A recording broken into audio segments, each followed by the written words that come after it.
What story do you think doesn't get covered out of China that ought to get covered, or is not well understood in the West, that's maybe a hard sell, but ought to be written about more?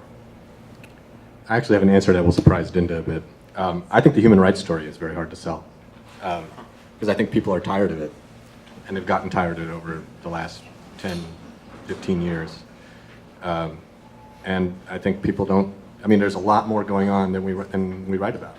So the Gao Zhisheng case gets written about a little bit when there's a big news development in it. But day by day, there's a lot of lawyers being put behind bars that you see maybe a story, maybe The Guardian does it, maybe The Times does a brief about it, but it doesn't get the kind of extensive coverage that I think it might have in another era, like the pre-WTO Is era. that conceivably the fact that the U.S. government is less focused on it, and that, take WTO, the U.S. government had leverage and therefore used its leverage to drive? Right, we don't have the high-profile prisoner diplomacy going on now. That doesn't really happen. Not interested?